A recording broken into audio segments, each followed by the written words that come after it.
Iniwan sa bingit ng kamatayan, pinalaya sa sariling buhay habang sugatan. Si Marco, ang lalaking pinag-alayan ko ng 10 taon, ay may ibang karga sa bisig habang hinihintay ang huling hininga ko. Pero nagkamali sila. Hindi ako mamamatay ng hihingi ng awa.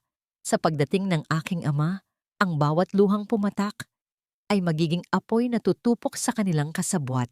Sino ang huling tatayo sa gitna ng abo? Masyado na siyang matagal sa kondisyong yan, Marco. Hindi mo ba nakikita? Sayang lang ang pera sa hospital bills na binabayaran mo araw-araw. Mukha na siyang bangkay na pilit lang binubuhay ng mga makinang yan. Ang tinig na yon ay parang isang matalim na kutsilyong humiwa sa makapal na ulap ng aking kawalan ng malay. Gusto kong idilat ang aking mga mata, pero ang bawat talukap ay tila may nakadagan na mabigat na tingga. Ang bawat bahagi ng aking katawan ay tila nakabaon sa semento, manhid at walang lakas. Huwag kang mainit, Sofia. Pipirmahan niya ang divorce papers na ito, sadyaman o hindi. Kapag nakuha ko na ang kontrol sa kumpanya, itatapon ko na siya sa kung saan niya gusto. Wala na siyang ibang matatakbuhan, kundi ang bahay na ito. At sa huli, pati iyon ay kukunin ko rin sa kanya. Naririnig ko ang boses ng aking asawa, si Marco.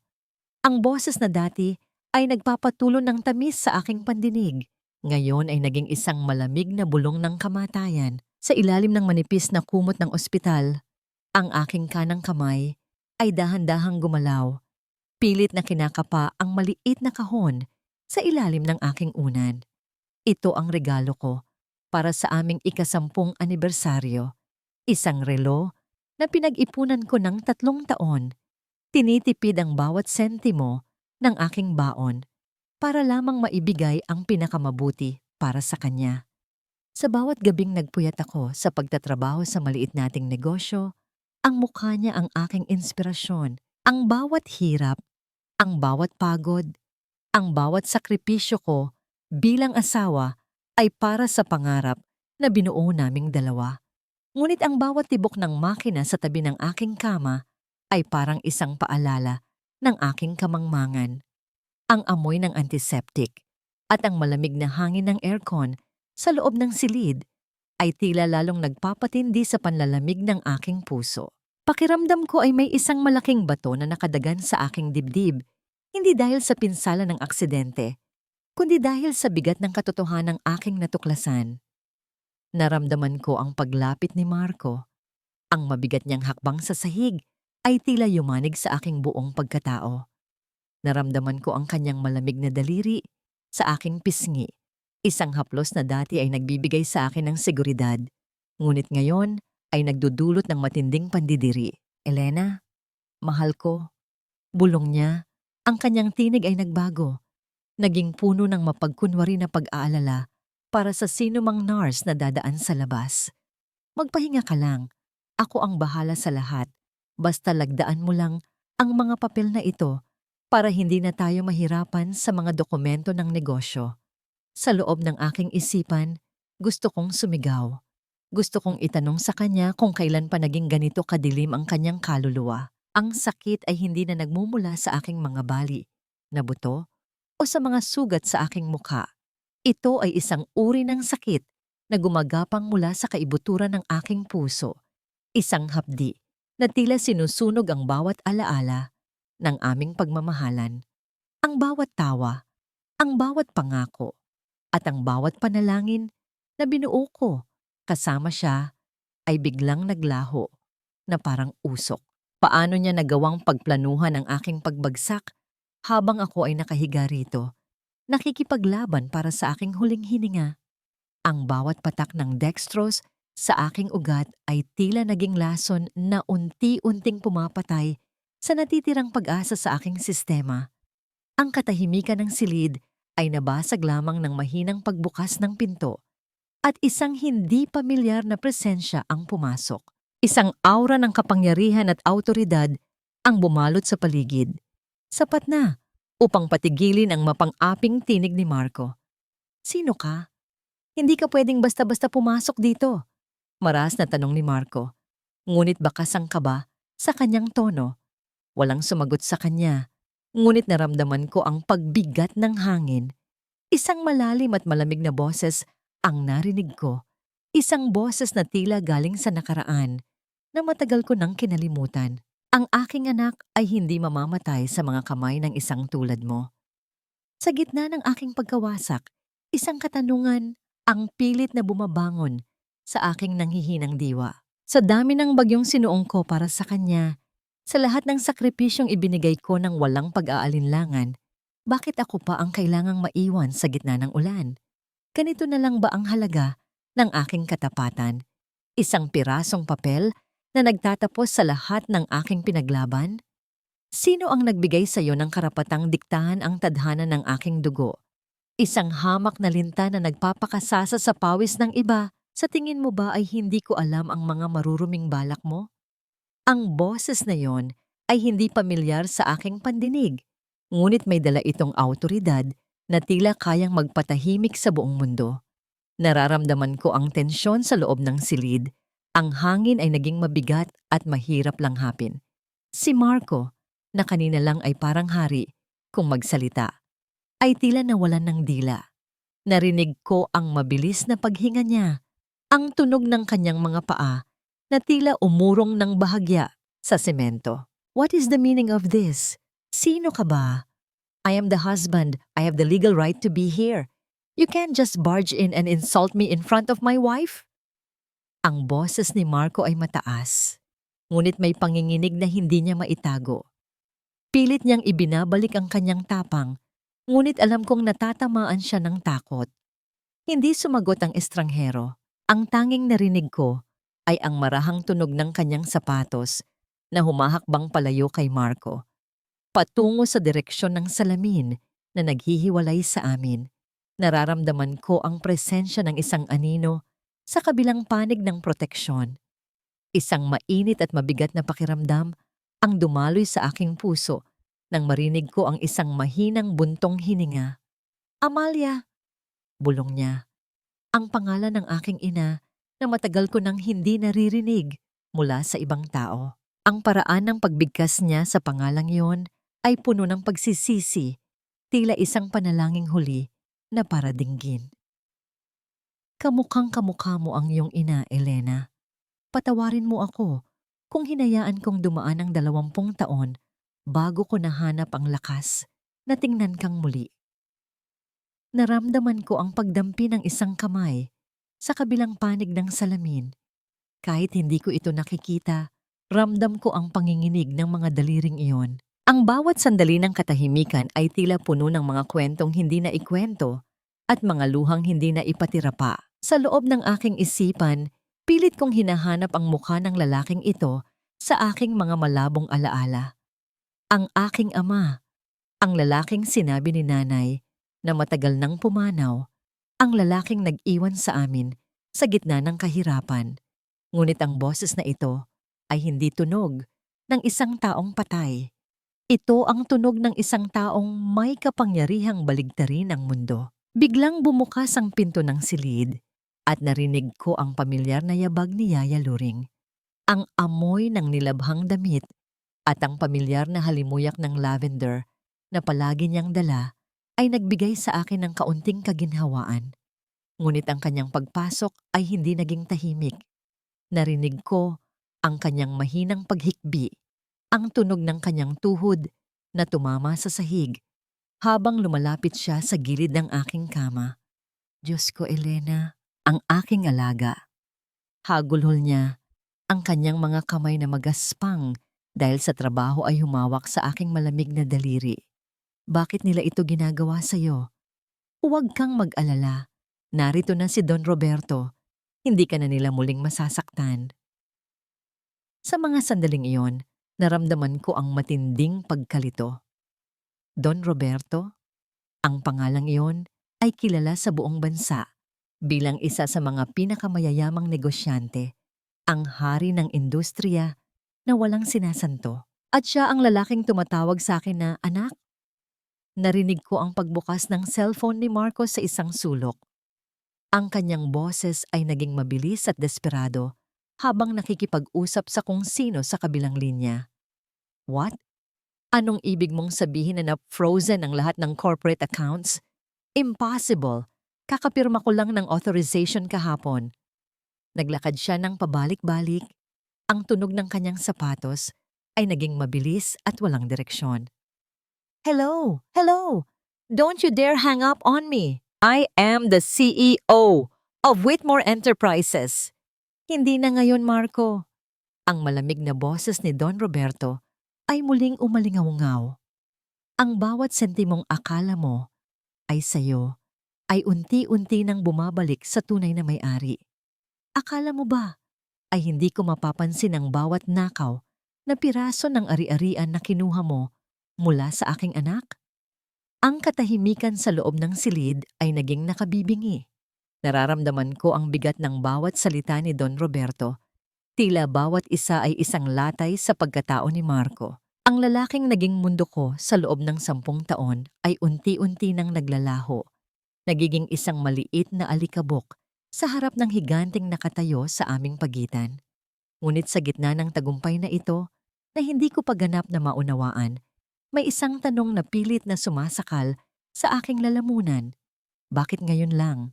Pagkatapos ng 20 taon ng pagkagutom, ng pangungutya, at ng pagtitiis ko sa ilalim ng kalupitan ni Marco, bakit ngayon lang siya dumating para iligtas ako mula sa apoy?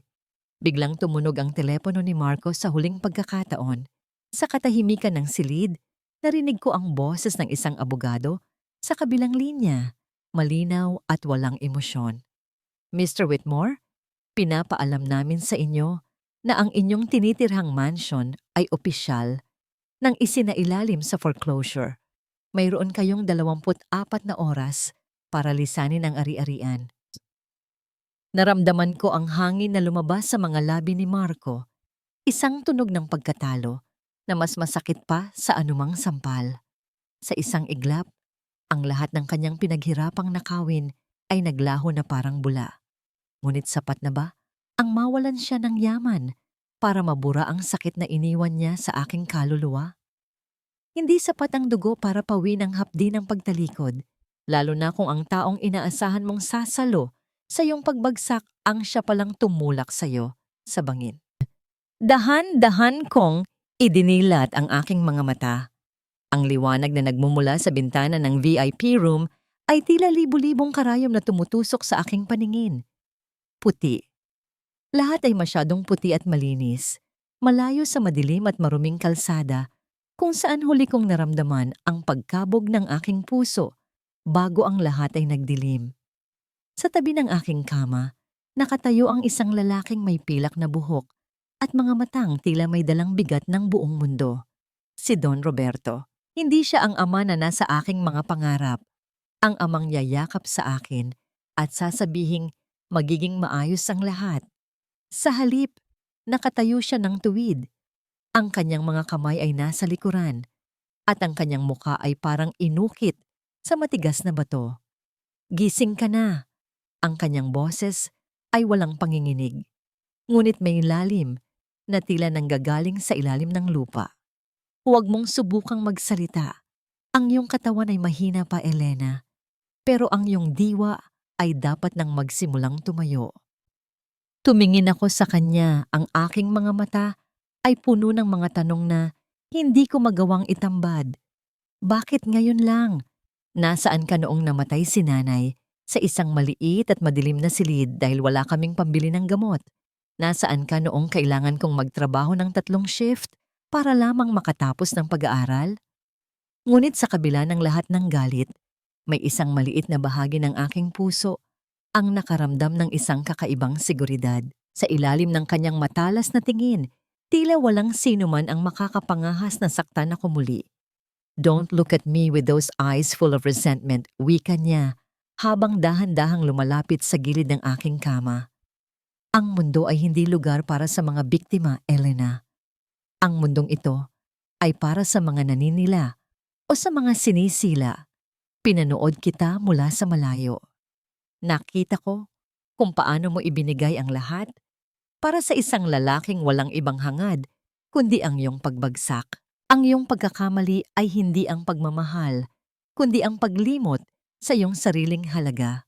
Gusto kong umiyak, pero tila natuyo na ang aking mga luha sa init ng aking galit. Dahan-dahan kong sinubukang igalaw ang aking braso, pilit na inaabot ang gilid ng kama para umupo. Ang sakit ay parang kuryenteng dumadaloy sa aking mga kalamnan. Bawat galaw ay isang paghihirap. Naramdaman ko ang paglapit ni Yaya Luring para tulungan ako. Ngunit itinaas ni Don Roberto ang kanyang kamay upang pigilan ito. Hayaan mo siya, Luring, utos niya.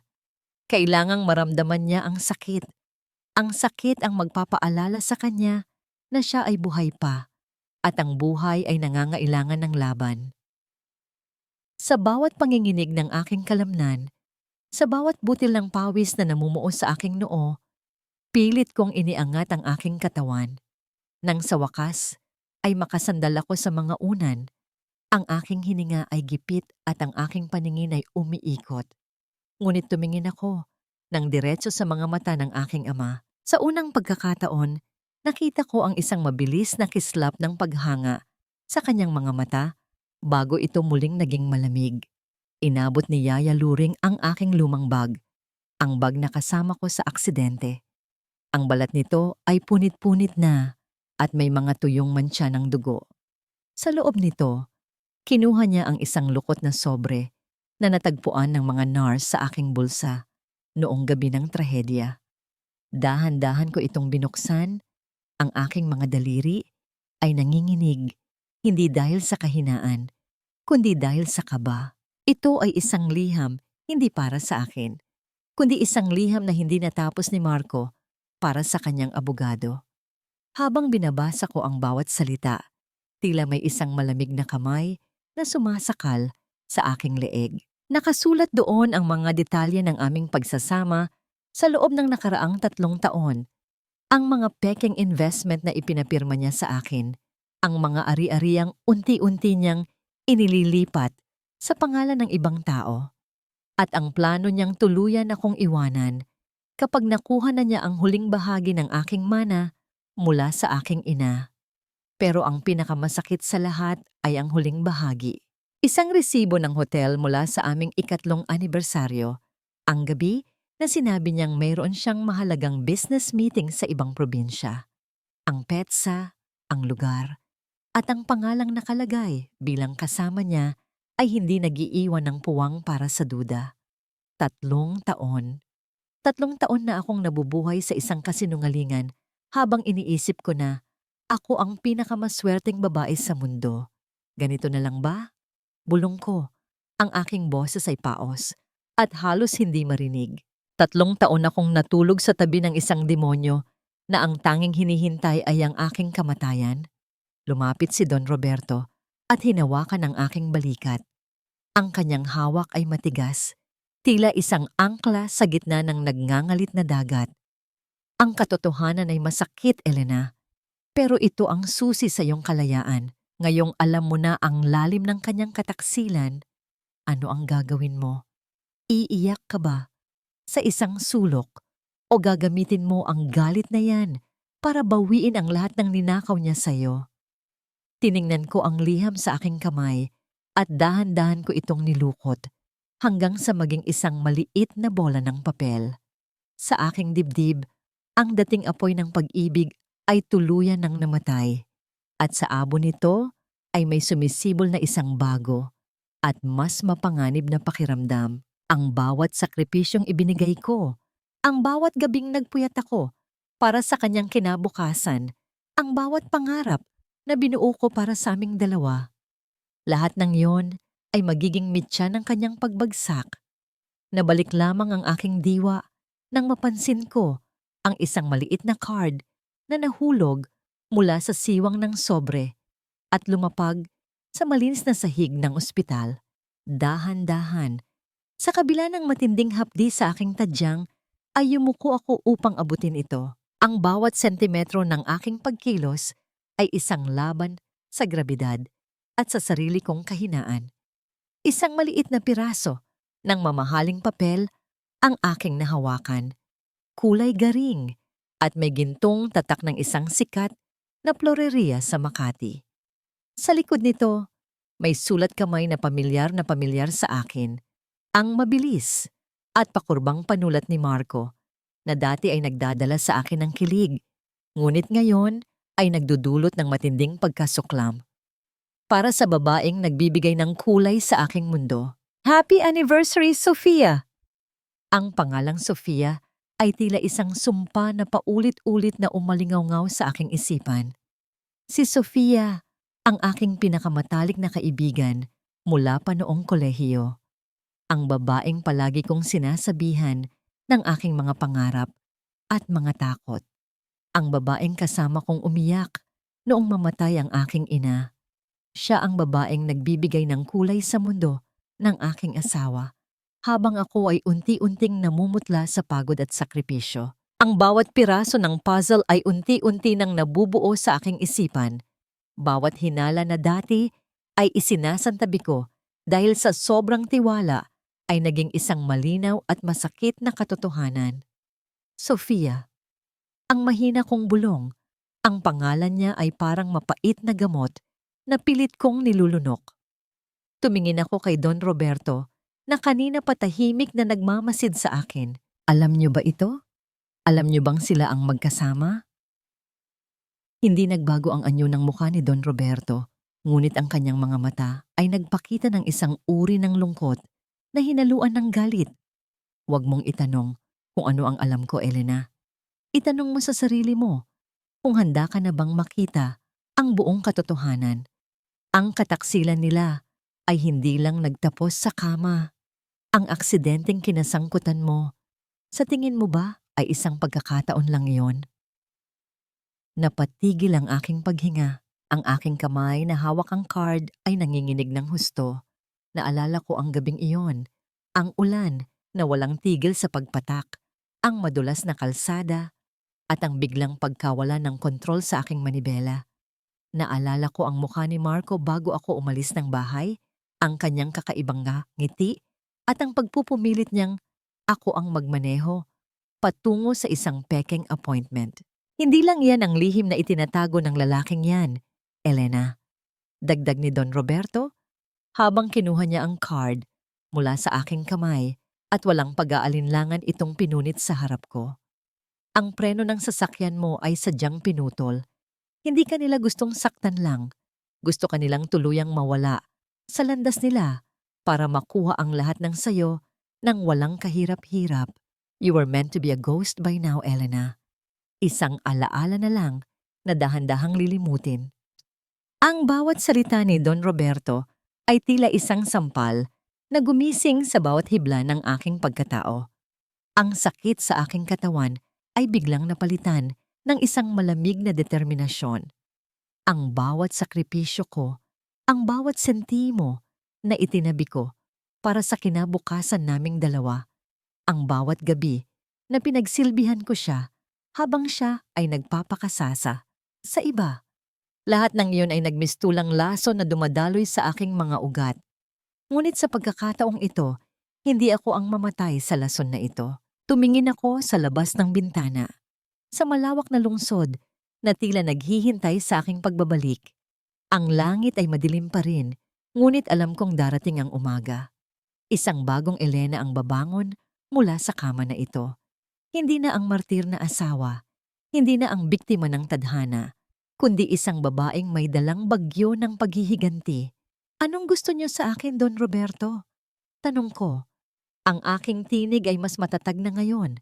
Wala na ang panginginig ng isang taong sawi. Bakit niyo ako tinutulungan? Isang tipid na ngiti ang sumilay sa mga labi ng aking ama. Isang ngiti na puno ng panganib. Hindi kita tinutulungan, Elena. Binibigyan lang kita ng mga sandata.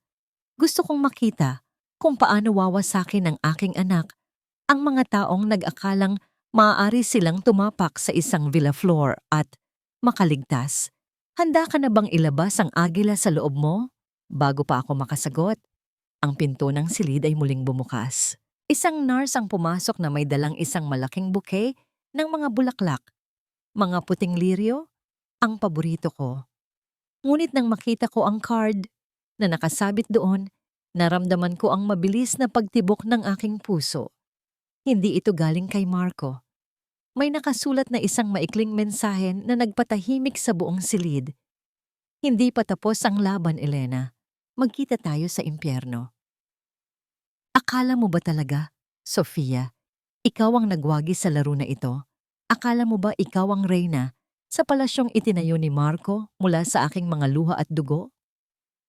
Ang boses ko ay matatag, ngunit sa loob ng aking dibdib, ang bawat tibok ng aking puso ay parang isang mabigat na martilyo na humahampas sa aking tadyang.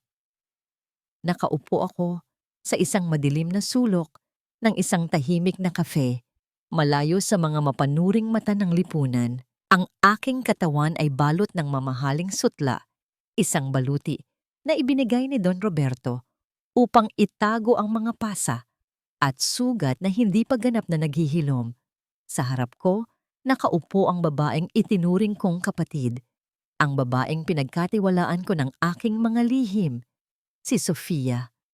Ang kanyang mukha ay kasing kinis pa rin ng porselana, ngunit ang kanyang mga mata ay hindi na ang mga matang nagbigay sa akin ng liwanag noong mga panahong ako ay lugmok. Ngayon, ang mga iyon ay puno ng pagmamalaki at isang uri ng puot na hindi ko akalaing kaya niyang itago sa loob ng mahabang panahon. Nakasuot siya ng isang kwintas na brilyante, ang kwintas na matagal ko nang pinapangarap, ang kwintas na sinabi ni Marco na masyadong mahal para sa aming budget. Elena, wag na tayong maglokohan, sabi ni Sofia habang marahan niyang hinahalo ang kanyang kape. Ang tunog ng kutsara na tumatama sa gilid ng tasa ay tila isang babala sa gitna ng aming katahimikan. Nakuha ko na ang gusto ko. Nakuha ko na si Marco. Nakuha ko na ang posisyon na dapat ay sa akin simula pa noong una. Bakit hindi ka nalang maglaho ng tuluyan? Tiningnan ko siya ng diretso sa mga mata. Ang hapdi ng kanyang mga salita ay tila isang sariwang sugat. Ngunit hindi ako pumayag na makita niya ang aking panginginig. Inilabas ko mula sa aking bag ang isang folder na puno ng mga dokumentong ibinigay sa akin ni Don Roberto. Dahan-dahan ko itong inilapag sa mesa. Ang bawat pahina ay tila isang hakbang patungo sa kanyang pagbagsak. Tingnan mo ito, Sofia. Wika ko. Ang aking tinig ay malamig at walang emosyon. Ang akala mong pagmamahal ni Marco ay isang malaking bitag lamang. Ang mga investments na sinabi niya sa iyong kumikita, ang mga lupang ipinangalan niya sa iyo, lahat ng yon ay may kaakibat na utang na hindi mo kayang bayaran sa buong buhay mo. Ginamit ka niya, Sofia. Ginamit niya ang pangalan mo para itago ang mga nakaw na yaman na kinuha niya sa akin. Nakita ko ang dahan-dahang pagbabago sa anyo ng kanyang mukha. Ang mapagmataas niyang nangiti ay unti-unting napalitan ng panginginig ng kanyang mga labi. Binasa niya ang bawat dokumento. Ang kanyang mga kamay ay nagsimulang manginig hanggang sa malaglag ang mga papel sa kanyang kandungan. Ang bawat salita doon ay isang katotohanan na hindi niya matanggap. Si Marco, ang lalaking inakala niyang tagapagligtas niya, ay siya palang maglulubog sa kanya sa putikan. Hindi ito totoo. Bulong niya. Ang kanyang boses ay naging paos at puno ng takot. Mahal ako ni Marco. Sabi niya, pakakasalan niya ako kapag natapos na ang lahat ng gulo sa inyo. Ang pagmamahal ni Marco ay parang isang anino, Sofia. Naglalaho ito kapag wala na ang liwanag ng pera. Sagot ko, lumapit ako ng bahagya sa kanya. Sapat na upang maamoy ko ang kanyang mamahaling pabango na tila naging amoy ng pagkabulok sa aking pangamoy. Sa tingin mo ba ay ikaw lang ang babae sa buhay niya? Sofia, ikaw ang kanyang taming sa harap ng batas, habang may iba pa siyang pinaglalaanan ng tunay niyang atensyon sa labas ng bansang ito. Ang mga luhang nagsimulang pumatak sa mga mata ni Sofia ay hindi ko ikinatuwa. Sa halip, naramdaman ko ang isang matinding pagkapagod. Dalawang babae na parehong biktima ng isang lalaking walang kaluluwa. Ang aming pagkakaibigan na binuo sa loob ng maraming taon ay tuluyan ng nadurog. Hindi dahil sa agawan ng lalaki, kundi dahil sa isang malaking kasinungalingan na pareho naming pinaniwalaan. Dahan-dahang itinaas ni Sofia ang kanyang kamay patungo sa kanyang kwintas. Sa isang marahas na pagkilos, hinila niya ito hanggang sa maputol ang kadena at tumilapon ang mga brilyante sa sahig. Ang tunog ng mga maliliit na bato na gumugulong sa semento ay tila mga tipak ng yelo na bumabasag sa aking puso. Naramdaman ko ang kanyang matinding pagsisisi, ngunit alam kong hindi pa ito sapat. Tulungan mo ako, Elena. Ang pagsusumamo niya, ang kanyang mga mata, ay punong-puno ng desperasyon. Anong kailangan kong gawin? Gagawin ko ang lahat para makabawi sa'yo. Tumingin ako sa labas ng kafe. Ang ulan ay nagsimulang pumatak. Ang bawat patak ay tila humuhugas sa dumi ng aming nakaraan. Nabalik ang aking tingin kay Sofia, ang aking dating kaibigan, na ngayon ay isa na lamang estranghero sa aking paningin. Ang paghihiganti ay hindi masarap sa pakiramdam. Ito ay isang mabigat na pasanin na kailangang tapusin. Ang maskara mo ay nahulog na, Sofia, sabi ko habang tumatayo ako. Ngayon, ang tanong ay kung handa ka na bang isuot ang maskara ng isang kakampi? Dahil sa mundong ito, ang tanging paraan para mabuhay tayo ay ang paghukay sa libingan ng lalaking pumatay sa ating mga puso. Bago ako tuluyang lumabas, isang lalaking nakauniforme ng courier ang lumapit sa aming mesa. May dala siyang isang maliit na envelope na kulay itim. Inabot niya ito kay Sofia na parang isang estatwa sa kanyang kinatatayuan. Sa loob ng envelope, may isang litrato ni Marco na may kasamang isang batang lalaki at isang babaeng hindi namin kilala. Sa likod nito, may nakasulat na isang numero ng telepono at isang pangalan. Ang tunay na pamilya. Hindi sapat ang isang libingan para sa lahat ng kasinungalingang itinanim mo, Marco. Akala ko ay sagad na ang sakit, pero may mas malalim pa pala kaysa sa pagtataksil sa kama. Hawak ko ang litrato habang nakaupo sa loob ng sasakyang nagdadala sa akin pabalik sa Hacienda Villaflor. Ang batang lalaki sa larawan ay may mga matang kawangis ng kay Marco. Ang parehong mapanlinlang na kislap na minsan kong tinawag na pag-ibig. Ang sakit ay tila isang malapot na likido na dumadaloy sa aking lalamunan. Nakakasuka at nakakapaso. Hindi lang pala pera, hindi lang pala si Sofia, kundi isang buong buhay na itinago niya sa akin sa loob ng maraming taon. Habang binabaybay namin ang mahabang daan patungo sa mansyon, ang tanawin sa labas ay nagsimulang magbago. Ang mga luma at naglalakihang puno ng akasya ay tila mga bantay na nakayuko. Nagbibigay ng anino sa kalsadang puno ng alikabok, ang amoy ng basang lupa, at ang halimuyak ng mga bulaklak ng dapo ay humahalo sa malamig na hangin sa loob ng sasakyan. Ito ang Hacienda Villaflor, ang kahariang ipinagkait sa akin, ang lugar kung saan ang bawat sulok ay nagpapaalala ng yaman na maaari sanang nagligtas sa amin ni nanay. Don't let that piece of paper consume you, Elena. Ang malamig na tinig ni Don Roberto ang bumasag sa aking pagmumuni-muni. Nakaupo siya sa tabi ko, tuwid ang likod, at ang kanyang mga mata ay nakatuon sa unahan. Ang emosyon ay isang luho na hindi natin kayang bayaran sa ngayon. Ang litratong yan ay hindi sugat, kundi isang bala. Gamitin mo yan sa tamang panahon. Paano nyo nagagawang maging ganito kalamig? Tanong ko. Ang aking tinig ay halos isang pabulong na sumbat. Anak nyo ako, pero parang isang sundalo lang ang tingin nyo sa akin na kailangang sanayin para sa gera. Dahan-dahang lumingon si Don Roberto sa akin. Sa unang pagkakataon, nakita ko ang isang bahagyang paglambot sa kanyang mga mata. Isang anino ng pagsisisi na mabilis ding naglaho. Dahil sa mundong kinalalagyan natin, ang pagiging malambot ay isang hatol ng kamatayan. Gusto mo bang bumalik sa pagiging biktima Gusto mo bang muling maawa sa sarili mo habang tinatawanan ka nila? Hindi ako sumagot. Nanatili ang aking tingin sa malawak na lupain. Nang makarating kami sa harap ng mansion, ang malalaking pintong gawa sa nara ay dahan-dahang bumukas. Ang bawat katulong ay nakayuko. Ang bawat galaw sa loob ng bahay ay tila may sinusunod na ritmo ng takot at respeto. Ngunit sa likod ng marangyang fasad na ito, nararamdaman ko ang mga mapanuring mata ng aking mga pinsan at mga kamag-anak na hindi natutuwa sa aking pagbabalik. Para sa kanila, ako ay isang banta, isang tagapagmana na biglang sumulpot mula sa limot. Dinala ako ni Don Roberto sa kanyang opisina. Isang silid na puno ng amoy ng lumang libro at mamahaling tabako.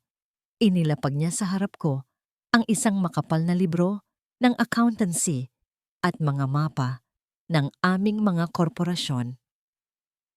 "You have 2 weeks, Elena," wika niya habang sinisindihan ang kanyang tabako. "Kailangang malaman mo ang bawat pasikot-sikot ng negosyo."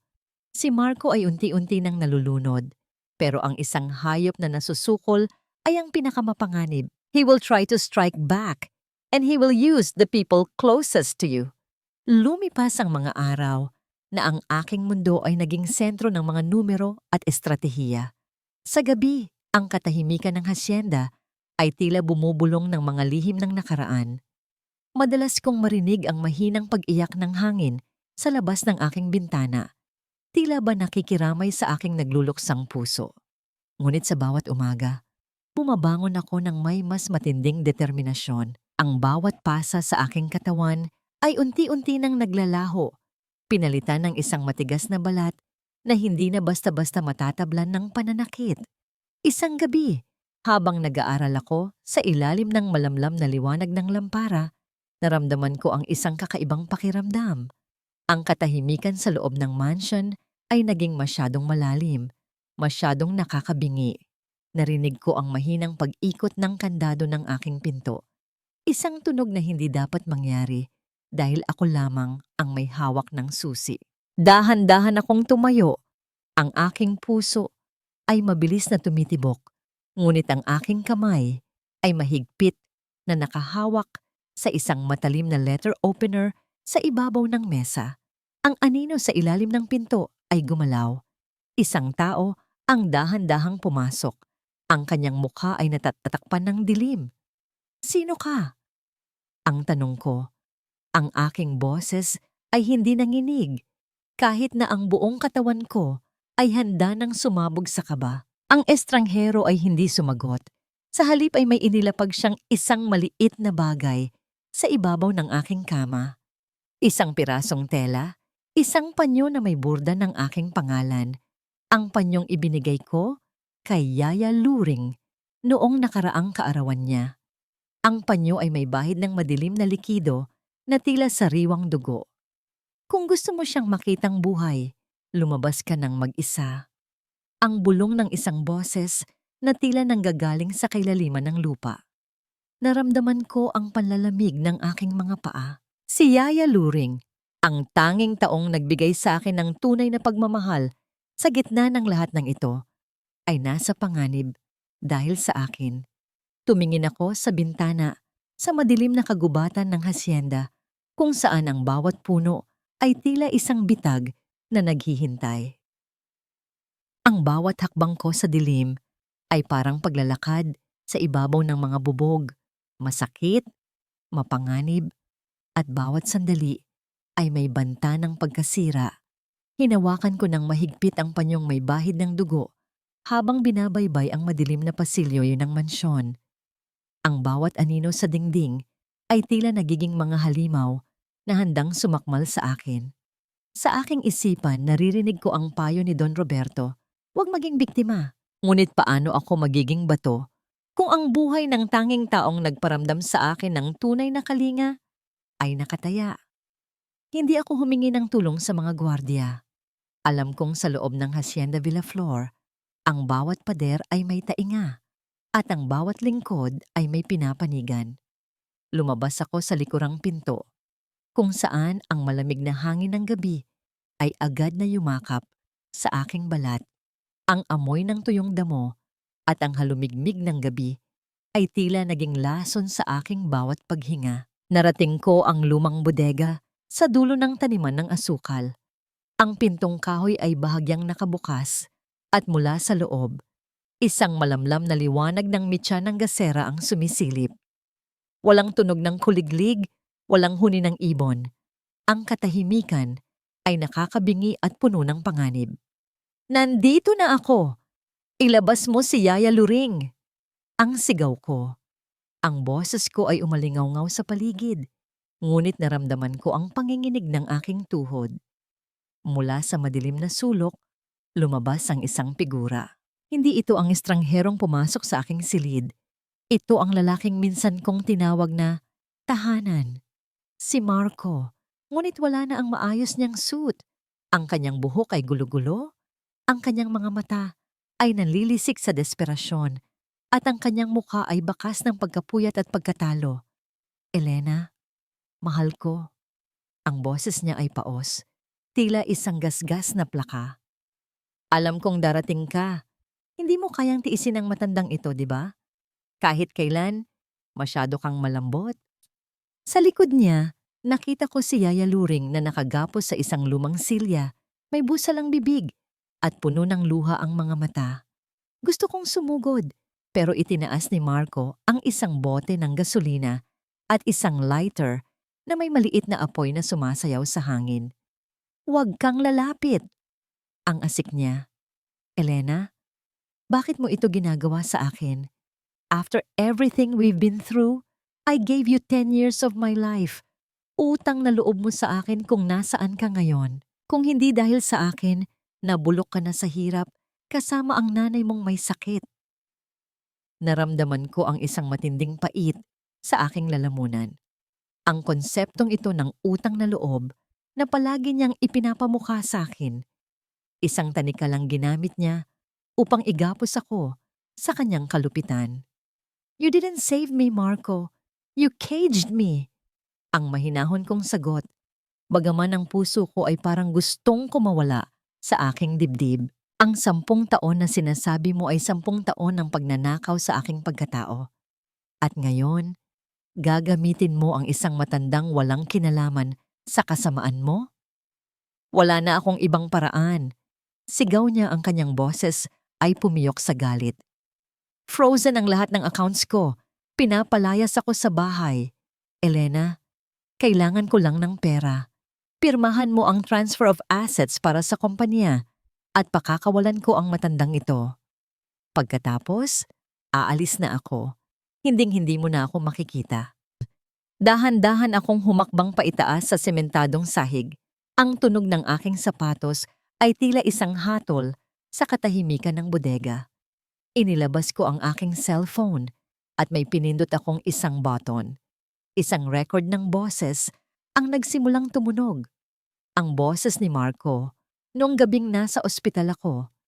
Ang pagtatapat niya kay Sofia tungkol sa plano niyang patayin ako. Ang mukha ni Marco ay nawalan ng kulay. Ang apoy sa kanyang hawak na lighter ay tila nanginginig kasabay ng kanyang mga kamay. Akala mo ba ay wala akong armas, Marco? Wika ko. Ang boses ko ay naging kasing lamig ng gabi. Hindi lang pera ang kinuha mo sa akin. Kinuha mo ang tiwala ko. At sa bawat segundo na nananatili kang nandito, lalong lumalalim ang hukay na paglalagyan ko sa iyo. Hindi ako ang biktima mo ngayon. Ako ang magiging huling mukha na makikita mo bago ka mabulok sa bilangguan. Tumigil ka. Sigaw niya habang dahan-dahang ibinababa ang lighter patungo sa tumpok ng mga tuyong dayami sa paanan ni Yaya Luring. Pirmahan mo ang papeles o susunugin ko ang lahat dito. Sa gitna ng tensyon, narinig ko ang mahinang pagkalansing ng mga kadena mula sa labas. Hindi ko alam kung kaninong panig ang mga dumarating. Tumingin ako kay Yaya Luring na kahit may busalang bibig ay pilit na umiiling. Tila sinasabi sa akin na huwag akong sumuko. Sige Marco, sunugin mo. Hamon ko. Ang aking boses ay puno ng isang mapanganib na kalmado na nakuha ko kay Don Roberto. Pero bago mo gawin yan, tingnan mo ang iyong paligid. Hindi ka ba nagtataka kung bakit napakadaling nakapasok ang estranghero sa kwarto ko o kung bakit hinayaan akong lumabas ng mansyon ng mag-isa. Nanlaki ang mga mata ni Marco. Ang kanyang pagkamuhi ay napalitan ng isang matinding paranoia. Lumingon-lingon siya sa dilim. Ang kanyang boses ay naging isang desperadong bulong. Anong ibig mong sabihin? Elena, anong ginawa mo? Hindi ako ang nag-iisang naghahanap sa'yo, Marco. Ang huli kong sinabi, bago ang mga ilaw ng malalakas na flashlight, ay biglang tumama sa kanyang mukha mula sa lahat ng direksyon. Ngunit sa gitna ng pagkataranta ni Marco, may isang bagay na hindi ko inaasahan. Isang putok ang narinig, hindi mula sa baril, kundi ang pagbagsak ng isang mabigat na bagay sa itaas ng bodega. Isang malaking tipak ng kahoy mula sa bubong ang bumigay at bumagsak sa pagitan namin na nagdulot ng malakas na alikabok at pag-uga ng lupa. Nang dahan-dahang mawala ang alikabok, nakita ko si Marco na nakatayo pa rin, ngunit ang kanyang mukha ay puno ng isang malademonyong ngiti. Hawak na niya ngayon ang isang kutsilyo at ang dulo nito ay nakaturo sa kanyang sariling leeg. Kung hindi ako magkakaroon ng yaman mo, Elena, dadalhin ko ang sikreto ng tunay na pumatay sa nanay mo sa hukay. Hindi sakit ang pumatay sa nanay mo, Elena.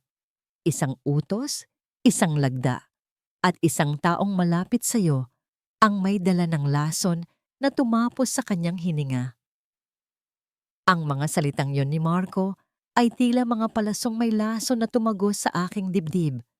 Ang mundo ko, nakasisimula palang mabuo mula sa mga guho, ay muling niyanig ng isang katotohanang mas madilim pa sa gabi. Ang amoy ng gasolina sa paligid ay tila naging amoy ng kamatayan at ang init ng apoy mula sa lighter ay naging malamig na presensya sa aking batok. Naramdaman ko ang pag-ikot ng paligid. Ang mukha ni Marco, na puno ng desperasyon at malademonyong tuwa, ay tila naging malabo sa aking paningin. Anong sinasabi mo? Ang paos kong tanong. Ang aking lalamunan ay tila punong-puno ng tuyong buhangin. Ang nanay ko, namatay siya dahil sa pulmonya. Wala kaming pambili ng gamot. Iyon ang alam ko. Iyon ang gusto nilang paniwalaan mo, sigaw ni Marco, habang dahan-dahang gumagalaw ang dulo ng kutsilyo sa kanyang leeg, nag-iiwan ng isang manipis na linyang mapula. Ginamit ka nila, Elena. Mula pa noong bata ka, biktima ka na ng sarili mong dugo. Akala mo ba ay nagkataon lang na nahanap ka ni Don Roberto ngayon? Akala mo ba ay malasakit ang dala niya? Sa gitna ng aking pagkagulantang, naramdaman ko ang paglapit ng mga gwardiya. Ang mga sinag ng flashlight ay tila mga mata ng mga maninila na nakatutok sa amin. Ngunit bago pa man sila makakilos, itinaas ni Don Roberto ang kanyang kamay mula sa dilim sa labas ng bodega. Pumasok siya. Ang kanyang sapatos ay gumagawa ng mahinang tunog sa semento. Bawat hakbang ay puno ng bigat at awtoridad. Masyado ka ng maraming sinasabi, Marco. Ang malamig na boses ni Don Roberto ay pumuno sa silid. Ang isang asong malapit ng mamatay ay kahit ano na lang ang tinatahol. Takot ka ba, Don Roberto? Pangutya ni Marco. Ang kanyang tawa ay tunog ng isang taong nawalan na ng katinuan. Takot ka ba na malaman ng anak mo kung anong klaseng halimaw ang nagbigay sa kanya ng buhay? Hindi ko na napigilan ang aking sarili. Humakbang ako palapit. Hindi alintana ang banta ng apoy o ang kutsilyo ni Marco. Ang galit na kanina ay nakatuon lamang sa aking asawa ay dahan-dahang kumakalat patungo sa lalaking nakatayo sa aking likuran. Tumingin ako kay Don Roberto, pilit na hinahanap ang katotohanan sa kanyang mga matang parang bakal. Totoo ba? Ang tanong ko. Ang boses ko ay nanginginig sa matinding emosyon. May kinalaman ba kayo sa pagkamatay ni nanay? Nanatiling blanko ang mukha ni Don Roberto, ngunit ang kanyang mga kamao ay nakuyom sa kanyang gilid. Ang nakaraan ay nakabaon na, Elena. Ang mahalaga ay ang kasalukuyan. Ang mahalaga ay ang kaligtasan mo at ang pagbawi sa lahat ng ninakaw ng lalaking ito. Sagutin niyo ako! Ang sigaw ko na umalingaw-ngaw sa buong bodega, dahilan upang magliparan ng ilang mga ibon sa bubungan. Gusto ko ang katotohanan. Ayoko nang mabuhay sa mga kasinungalingang itinahi niyo para sa akin. Sa isang mabilis na pagkilos, sinamantala ni Marco ang pagkakataon. Binitawan niya ang lighter at sinubukang tumakas patungo sa likurang pinto ng bodega. Ang apoy ay dahan-dahang gumapang sa tuyong dayami, lumilikha ng isang pader ng usok at init, ngunit hindi siya nakalayo. Ang mga tauhan ni Don Roberto ay tila mga aninong mabilis na sumakmal sa kanya. Narinig ko ang pagbagsak ng kanyang katawan sa sahig at ang kanyang mga daing ng pagsuko habang iginigapos ang kanyang mga kamay. Agad kong tinakbo ang kinalalagyan ni Yaya Luring. Ang aking mga kamay ay nanginginig habang tinatanggal ko ang kanyang mga gapos. Ang kanyang katawan ay nanginginig sa takot at ang kanyang mga luha ay basang-basa sa aking balikat. Elena, anak, tumakas na tayo rito. Ang mahina niyang pagsusumamo nang sa wakas ay mailabas namin si Yaya Luring mula sa nasusunog na bodega. Tumayo ako sa harap ni Don Roberto. Ang apoy sa likuran ko ay tila sumasalamin sa apoy na naglalaboy sa aking puso. Si Marco ay kinaladkad na palayo. Ang kanyang mga mata ay nananatiling nakatitig sa akin, puno ng isang huling babala. Hindi pa ito tapos. Wika ko kay Don Roberto, ang aking tinig ay mas matatag kaysa sa anumang sandali ng aking buhay. Kukunin ko ang lahat ng assets ni Marco. Dudurugin ko siya sa paraang gusto niyo. Pero pagkatapos nito, Don Roberto, pagkatapos kong makuha ang hustisya laban sa kanya, kayo naman ang mananagot sa akin. Isang tipid na ngiti ang sumilay sa mga labi ni Don Roberto. Isang nangiting hindi ko mawari kung ito ba ay pagmamalaki o isang hamon. Iyan ang aking anak. Iyan ang isang Villaflor. Habang nakasandal ako sa sasakyan, pinapanood ang pagdating ng mga bumbero at ang paglayo ng sasakyang kinalalagyan ni Marco, naramdaman ko ang isang kakaibang bigat sa aking bulsa. Kinapa ko ito at nahanap ang isang maliit na susi na tila nahulog ni Marco sa gitna ng kaguluhan. May nakasabit ditong isang maliit na tag na may nakasulat na numero ng isang safe deposit box at isang address sa isang lumang bangko sa Quiapo. Sa gitna ng abo at usok, nahanap ko ang isang bagong landas. Isang landas na hindi lang tungkol sa pagbawi ng pera, kundi tungkol sa paghukay sa mga kalansay na pilit itinago ng aking pamilya. Sa bawat segundo ng katahimikan, isang katanungan ang pilit na umuukit sa aking diwa. Sino ba talaga ang tunay na kaaway sa kwentong ito? Ang bawat lihim ay may sariling pintig, isang bulong na hindi mo mapatatahimik hanggat hindi mo nahaharap ang katotohanang pilit nitong itinatago. Nakalubog ako sa mainit na tubig ng bathtub, pilit na hinuhugasan ng amoy ng usok at ang lansa ng takot na kumapit sa aking balat mula sa nasunog na bodega. Ngunit kahit anong kuskos ang gawin ko, tila may dumi na hindi kayang alisin ng sabon, ang dumi ng pag-aalinlangan sa sarili kong kadugo. Ang bawat patak ng tubig na bumabagsak mula sa gripo ay tila isang mabigat na paalala ng oras na unti-unting nauubos. Sa tabi ng bathtub nakapatong ang maliit na susi. Kumikinang ito sa ilalim ng malamlam na ilaw ng banyo. Tila isang mata na nagmamasid sa aking bawat galaw. Pagkatapos kong magbihis, pinuntahan ko si Yaya Luring sa kanyang silid. Nakahiga siya, balot ng makapal na kumot, habang ang anino ng mga puno sa labas ay sumasayaw sa kanyang dingding. Ang kanyang paghinga ay mabigat at may kasamang mahinang sipol, isang patunay ng trauma na kanyang dinanas. Umupo ako sa tabi niya at hinawakan ang kanyang kamay. Ang mga kamay na nagpaligo sa akin, nagluto ng paborito kong lugaw, at nagpunas ng aking mga luha noong bata pa ako. Anak! Mahina niyang tawag. Ang kanyang boses ay parang tuyong dahon na hinihipan ng hangin.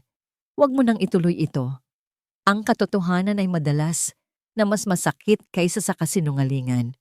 Minsan, mas mabuting mamuhay sa dilim kaysa mabulag sa sobrang liwanag.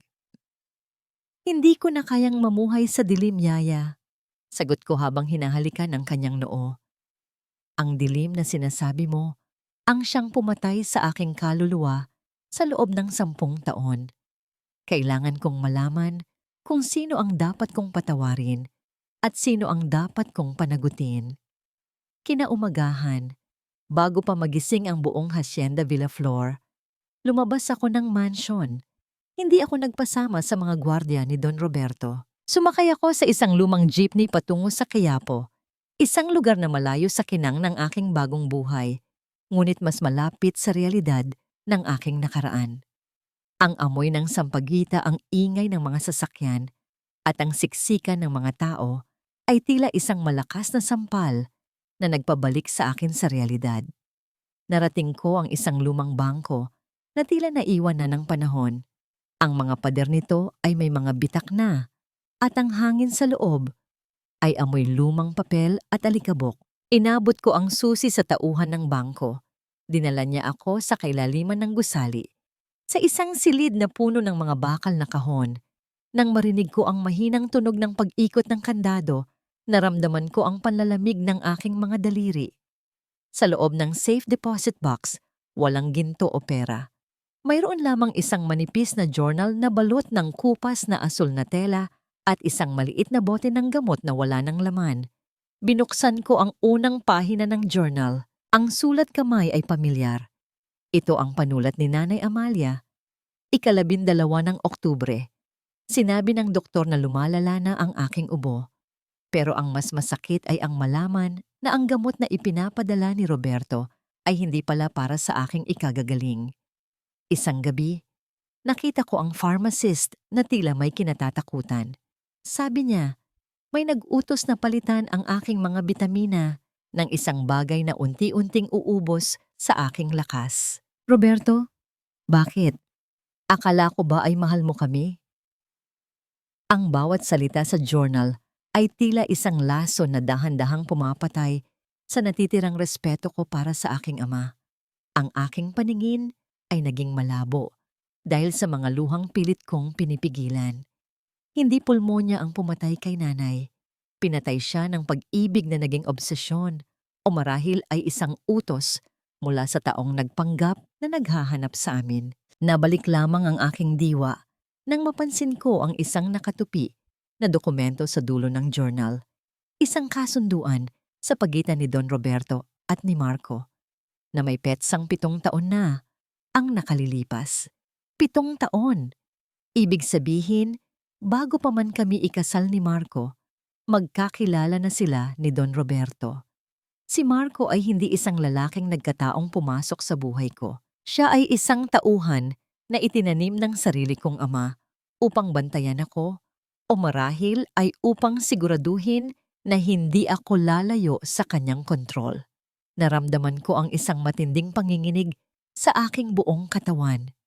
Ang bawat sandali ng aming pagsasama ni Marco, ang bawat halik, ang bawat pangako, lahat ng iyon ay bahagi ng isang malaking produksyon na ang direktor ay ang lalaking tinatawag kong ama. Dahan-dahan akong tumayo, bit-bit ang journal na tila isang mabigat na hatol. Paglabas ko ng bangko, ang sikat ng araw ay masyadong masakit sa aking mga mata. Sa kabilang panig ng kalsada, nakita ko ang isang itim na sasakyan. Bumukas ang bintana nito at nakita ko ang malamig na tingin ni Don Roberto. Hindi siya nagulat na makita ako roon. Sa halip, marahan niyang itinuro ang upuan sa tabi niya. Tila ba naghihintay siya na sumuko ako at bumalik sa kanyang hawla. Nahanap mo na ba ang hinahanap mo, Elena? Ang kanyang boses ay umabot sa akin sa kabila ng ingay ng Quiapo, kasing lamig ng sementong aking kinatatayuan. Tumingin ako sa kanya. Ang journal ay mahigpit kong niyakap sa aking dibdib. Sa mga sandaling iyon, naramdaman ko ang pagkawala ng huling hibla ng takot sa aking puso. Ang agila sa loob ko ay hindi na naghahanap ng kalangitan upang lumipad. Ngayon, ang tanging hangad nito ay ang bumulusok at itanim ang kanyang mga kuko sa puso ng mga taong nag-akalang ang isang villa floor ay maaaring manatiling isang bilanggo. Hindi pa, Roberto, ang bulong ko sa hangin. Ang boses ko ay puno ng isang mapanganib na kalmado dahil ang tunay na laro ay magsisimula pa lamang. Ang dugo ay hindi lang mas malapot sa tubig. Ito ay mas maaalat din dahil sa bawat patak ng luhang ibinuhos para lamang mapanatili ang dangal ng isang pangalan. Sumakay ako sa itim na sasakyan. Ang amoy ng mamahaling balat ng upuan ay tila sumasakal sa akin. Malayo sa malansang amoy ng kuya, apo na iniwan ko sa labas. Ang lamig ng aircon ay tumagos sa aking manipis na damit. Ngunit mas matindi ang panlalamig na nagmumula sa lalaking nakaupo sa aking tabi. Tiningnan ako ni Don Roberto. Ang kanyang mga mata ay parang 2 piraso ng yelo na hindi kayang matunaw ng sikat ng araw. "You've grown, Elena," wika niya. Ang boses ay kalmado, na tila ba pinag-uusapan lang namin ang lagay ng panahon. Ang journal na yan ay mga salita lamang ng isang babaeng pinanghinaan ng loob. Huwag mong hayaang malaso ng isipan mo ng mga alaala ng isang taong hindi nakayanan ang bigat ng ating mundo. Hindi siya pinanghinaan ng loob, Roberto. Pinatay niyo siya. Ang sagot ko. Ang aking tinig ay mababa, ngunit puno ng talim. Ginamit niyo ang pag-ibig niya para unti-unti siyang ubusin. At si Marco? Ang 10 taon ng buhay ko na ninakaw niyo. Isang negosyo lang ba ang tingin mo sa kaligayahan ko? Isang mahinang tawa ang kumawala sa kanyang mga labi. Isang tunog na tila pagkiskis ng tuyong papel. Si Marco ay isang pamumuhunan na hindi nagbunga. Akala ko ay kaya niyang pasunurin ang isang villa floor, ngunit nagkamali ako. Sa huli, ikaw ang nagpatunay na may dumadaloy na apoy sa iyong mga ugat. Everything I did, Elena, was to prepare you for this seat. Ang pagiging biktima ay hindi kasama sa iyong bokabularyo. Naramdaman ko ang pagbaliktad ng aking sikmura, ang kaisipan na ang lahat ng sakit, ang lahat ng pagtataksil, at ang bawat luhang iniyak ko sa piling ni Marco ay bahagi ng isang pagsasanay ay mas masakit pa sa anumang sampal. Hindi ako isang anak sa kanyang paningin. Ako ay isang kagamitan na kailangang hasain. Pagdating namin sa mansyon, hindi ako dumiretso sa aking silid. Sa halip, tinawagan ko si Sofia. Ang aming alyansa na binuo sa gitna ng pagkatalo ay kailangan ng magbunga. Nagkita kami sa isang madilim na sulok ng hardin kung saan ang tanging saksi ay ang mga estatwang bato na tila nakikinig sa aming mga bulong. Nahanap ko na ang sinasabi mong itim na ledger ni Marco, Elena. Bulong ni Sofia, ang kanyang boses ay nanginginig sa takot. Inabot niya sa akin ang isang maliit na flash drive. Hindi lang ito tungkol sa mga utang niya. Nakasulat dito ang mga transaksyong ginawa ni Don Roberto gamit ang mga kumpanyang ipinangalan sa atin. We were both used as shields, Elena. Kapag bumagsak ang imperyo ni Roberto, tayo ang unang makukulong. Hinawakan ko ng mahigpit ang flash drive. Ang metal nito ay malamig sa aking palad, tila isang bala na handa ng iputok. Hindi tayo babagsak, Sofia. Sila ang magbabayad. Pero kailangan ko ang huling piraso ng puzzle. Ang gabi ng aksidente. Sino ang huling nakausap ni Marco? Napayuko si Sofia. Ang kanyang mga kamay ay mahigpit na nakakapit sa kanyang braso. Hindi si Marco ang nagputol ng preno mo, Elena. Nakita ko ang isang tauhan ni Don Roberto sa garahe niyo nung gabing iyon. I thought it was just for maintenance. Pero nang mabalitaan ko ang aksidente, doon ko lang na-realize. Ang sarili mong ama, ang gustong pumatay sa'yo nang maramdaman niyang hindi ka na sumusunod sa kanyang mga plano. Ang katahimikan na bumalot sa aming paligid ay naging nakabibingi. Ang tunog ng mga dahon na nagkikiskisan sa hangin ay tila mga bulong ng mga multo ng nakaraan. Ang sarili kong ama. Ang lalaking nagligtas sa akin sa ospital, ang siya palang naglagay sa akin doon. Isang laro ng chess, kung saan ako ang reyna na handa niyang isakripisyo para lamang manatili ang kanyang kapangyarihan. Elena, kailangang makaalis na tayo rito. Ang pagsusumamo ni Sofia. Alam na ni Roberto na magkasama tayo. Nararamdaman ko ang mga mata niya sa bawat sulok. Nabalik lamang ang aking diwa nang marinig ko ang marahang tunog ng pagbukas ng gate ng hardin. Mula sa dilim, lumabas ang isang figura na hindi ko inaasahan. Isang lalaking nakauniporme ng pulis, ngunit ang kanyang mga mata ay may dalang pagkilala. Ma'am Elena, may mensahe po si Marco mula sa loob. Wika ng pulis sa isang mababang tono. Sabi niya, ang susi sa Quiapo ay simula pa lamang. Hanapin mo ang Hacienda de Amalia. Doon nakatago ang tunay na testamento. Hacienda de Amalia. Ang lupain na ipinangalan sa aking ina na matagal nang sinabi ni Roberto na naibenta na. Isang panibagong lihim, isang panibagong hukay. Sa mga sandaling iyon, naramdaman ko ang pag-init ng aking mga mata, hindi dahil sa lungkot, kundi dahil sa isang naglalaboy na puot. Tumingin ako sa malaking mansyon na nakatayo sa harap ko. Ang bawat bintana ay tila mga matang nagmamasid. Ang tsuwalan o paghilom na hinahanap ko ay hindi mangyayari sa loob ng mga pader na ito. Ang tanging paraan para makalaya ay ang sunugin ng bawat tulay na nag-uugnay sa akin sa pangalang Villaflor. Ngunit bago pa man kami makakilos, ang mga ilaw sa buong hardin ay biglang bumukas. Ang nakasisilaw na liwanag ay tumama sa aming mga mukha. Mula sa balkonahe, nakatayo si Don Roberto. Hawak ang isang baso ng alak at isang malamig na ngiti ang nakapinta sa kanyang mukha. Masyado kayong mabilis, mga bata. Ang kanyang boses ay umalingaw-ngaw sa buong paligid gamit ang mga speaker ng mansion. Akala niyo ba ay makakaalis kayo ng ganoon kadali? Sofia, salamat sa pagdadala sa akin ng flash drive na yan. At Elena, anak, oras na para harapin mo ang huling pagsubok. Naramdaman ko ang paghawak ni Sofia sa aking kamay. Ang kanyang panginginig ay tila naging kuryente sa aking balat. Ang mga gwardya ay nagsimulang lumabas mula sa bawat sulok. Dahan-dahang pinaliliit ang aming mundo. Sa gitna ng takot, tanging isang bagay ang malinaw sa akin. Ang laban na ito ay hindi na tungkol sa pera o katotohanan. Ito ay tungkol sa kung sino ang matitirang buhay sa pagguho ng isang pamilyang binuo sa mga bangkay at kasinungalingan.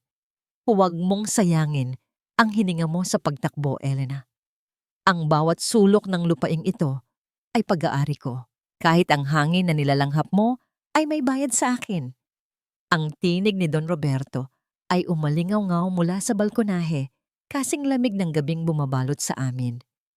Nakatayo siya doon, parang isang Diyos na nagmamasid sa kanyang mga alipin mula sa itaas. Ang liwanag ng mga searchlight ay muling tumama sa aking mga mata. Dahilan upang mapapikit ako ng mariin. Naramdaman ko ang mahigpit na pagkakahawak ni Sofia sa aking braso. Ang kanyang kuko ay tila bumabaon sa aking balat dahil sa matinding takot. Tiningnan ko ang paligid. Ang mga gwardiya ay dahan-dahang pinaliliit ang bilog sa aming paligid. Ang tunog ng kanilang mga sapatos sa damuhan ay tila isang marahang pagdurog sa aming pag-asa. Wala kaming matatatakbuhan. Ang bawat puno, ang bawat estatwa sa hardin na ito ay tila naging mga bantay na walang awa. Sa aking dibdib, ang puso ko ay parang isang ibon na pilit humuhulagpos sa isang bakal na hawla. Ang bawat paghinga ko ay gipit, tila may isang mabigat na kamay na nakasakal sa aking leeg. Don Roberto, sapat na ang lahat ng pananakit niyo. Ang sigaw ko, bagaman ang boses ko ay nanginginig sa pagitan ng galit at desperasyon. Inangat ko ang aking ulo, pilit na sinalubong ang mapanuring tingin ng aking ama. Hindi niyo ako pag-aari. Hindi niyo kami pag-aari ni Sofia. Ang flash drive na ito ay sapat na para pabagsakin ang lahat ng itinayo niyo. Isang tuyong tawa ang sumagot sa akin. Narinig ko ang pagtama ng baso ng alak sa sementadong hawakan ng balkonahe. Ang flash drive? Elena, anak, nakakalimutan mo yata kung sino ang nagturo sa'yo kung paano humawak ng sandata. Sa tingin mo ba ay hahayaan kitang makakuha ng ganoon kahalagang impormasyon nang hindi ko alam? Dahan-dahang lumabas mula sa anino, sa likuran ni Don Roberto ang isang tao. Isang lalaking nakasuit, may hawak na tablet. Si Attorney Mendoza, ang abogadong akala ko ay kakampi ko. Ang akala kong tumutulong sa akin na ayusin ang mga dokumento laban kay Marco. Naramdaman ko ang biglang paglamig ng aking sikmura. Ang bawat tao na pinagkatiwalaan ko ay tila may nakatagong patalim sa kanilang likuran. Ang bawat file na nabasa mo, ang bawat transaksyong nakita mo, lahat ng yon ay sadyang inilagay ko para makuha mo. Patuloy ni Don Roberto habang dahan-dahang bumababa sa hagdanan ng mansyon patungo sa amin. Gusto kong makita kung gaano kakabilis matuto. At natutuwa ako, Elena. May talino ka, pero kulang ka pa sa karanasan. Ang pagtitiwala ay isang kahinaan na hindi ko itinuro sa'yo. Nabitawan ni Sofia ang aking kamay, napaluhod siya sa damuhan. Ang kanyang mga hikbi ay tila mga punyal na sumasaksak sa aking pandinig. Patawarin mo ako, Elena. Wala akong ibang mapagpipilian. Binantaan nila ang pamilya ko. Ang pabulong niyang paumanhin. Naramdaman ko ang isang matinding pag-iisa. Sa gitna ng malawak na Hacienda Villaflor, tila ako ay isang maliit na alikabok na handang hipan ng hangin. Ngunit sa ilalim ng aking takot, naramdaman ko ang pagpintig ng susing na hanap ko sa Quiapo. Ang susi sa Hacienda de Amalia. Ang susing hindi alam ni Don Roberto na nasa akin. Huminga ako ng malalim. Pilit na pinapakalma ang nanginginig kong kalamnan. Kung ganoon, bakit hindi niyo pa ako tinatapos? Hamon ko habang dahan-dahan kong inilalagay ang aking kamay sa loob ng bulsa, hinahawakan ang matalim na dulo ng susi. Kung ang lahat ng ito ay isang laro lamang, bakit kailangan niyo pa akong palibutan ng mga gwardya? Tumigil si Don Roberto sa harap ko.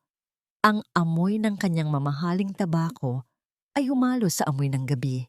Inabot niya ang aking mukha, isang haplos na kasing lamig ng bangkay, dahil ang isang Villaflor ay kailangang matutong sumuko bago siya matutong mamuno.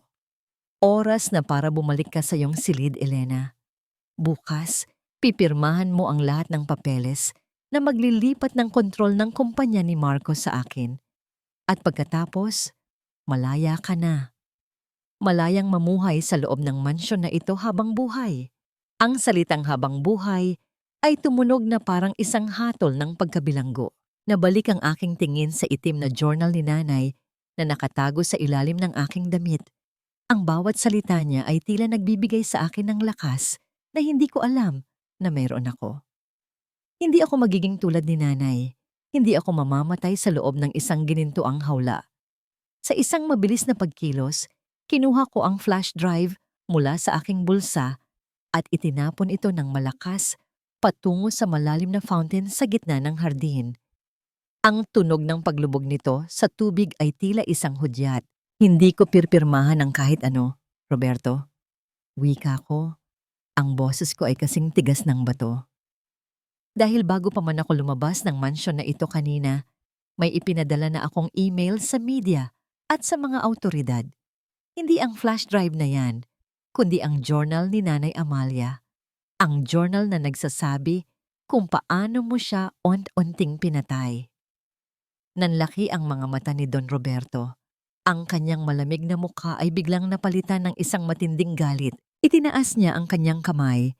Tila handa akong saktan, ngunit napatigil siya nang marinig namin ang sunod-sunod na tunog ng pagpreno ng mga sasakyan mula sa labas ng malaking gate ng hacienda. Ang mga asul at pulang ilaw ay nagsimulang sumilay mula sa malayo, nagbibigay ng bagong kulay sa madilim na gabi. Ang katahimikan ng Hacienda Villaflor ay biglang nabasag ng mga tinig ng mga taong naghahanap ng katarungan. Tumingin ako sa aking ama. Ang bawat hibla ng aking pagkatao ay nakatayo ng tuwid. Ang Hacienda de Amalia, Doon mo itinago ang huling testamento ni Lolo, di ba?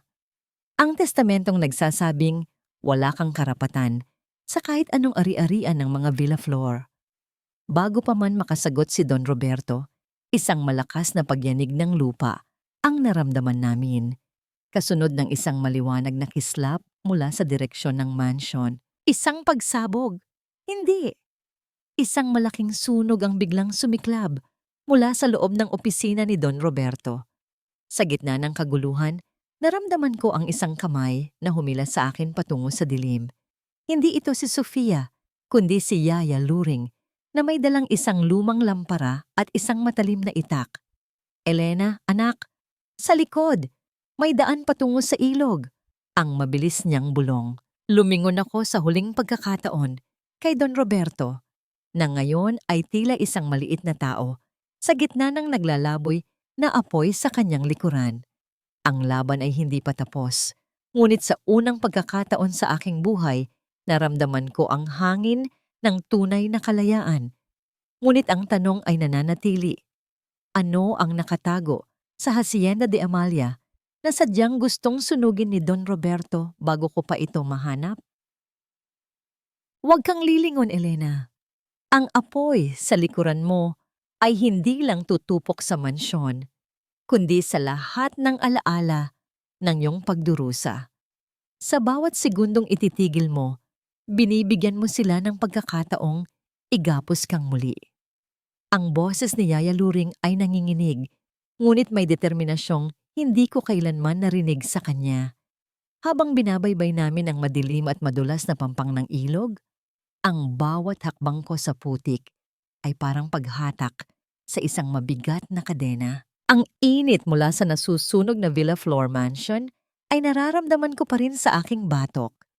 Isang mapulang liwanag na unti-unting lumalamlam habang lumalayo kami sa impyernong yon. Naririnig ko ang marahas na agos ng tubig. Ang tunog ng mga alon na humahampas sa mga bato ay tila isang babala na walang sino man ang ligtas sa gabing ito. Ang amoy ng sunog na kahoy at kemikal ay humahalo sa malansang amoy ng ilog. Sa aking dibdib, ang itim na journal ni Nanay Amalia ay tila nagbabaga, isang paalala na ang katotohanan ay may sariling bigat. Malapit na tayo, anak, bulong ni Yaya Luring habang hinihingal. Sa kabilang pampang, naroon ang Hacienda de Amalia, isang lugar na itinago ni Roberto sa lahat dahil iyon ang tanging lupaing hindi niya kailanman naging pag-aari. Tumalon kami sa isang lumang bangka na nakatago sa ilalim ng mga ugat ng malalaking puno ng balete. Ang bawat kilos namin ay mabilis, tila kami ay mga aninong hinahabol ng liwanag. Habang tinatawid namin ang ilog, ang katahimikan ay nababasag lamang ng mahinang paglubog ng sagwan sa tubig. Lumilikha ng mga bilog na unti-unting naglalaho sa dilim. Nang marating namin ang Hacienda de Amalia, tila tumigil ang oras. Hindi ito tulad ng marangyang Villaflor.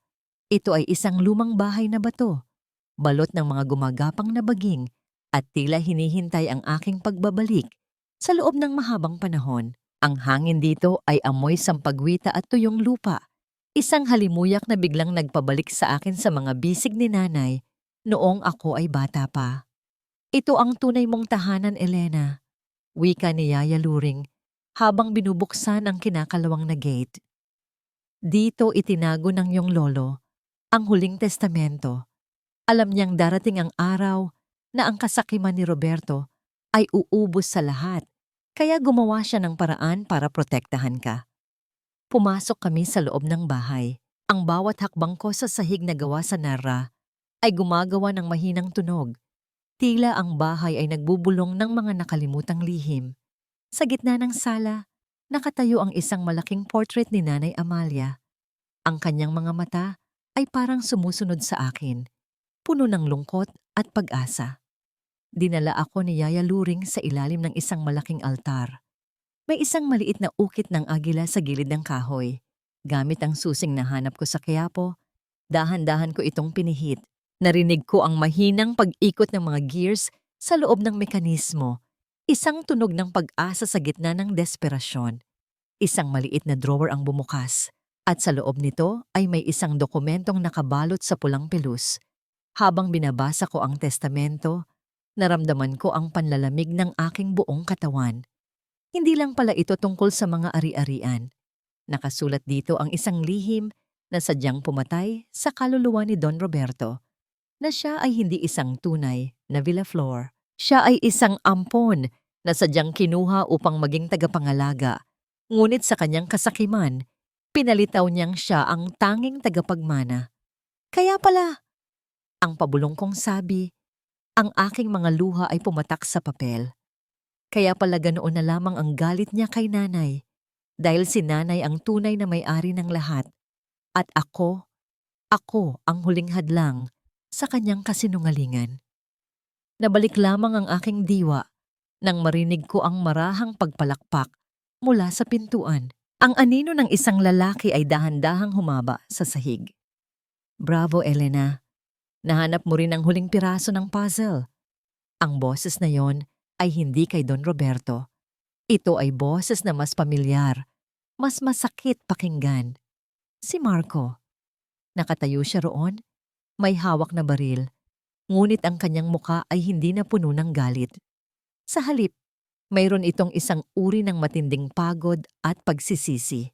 Akala mo ba ay nakatakas ako mula sa mga pulis para lang patayin ka?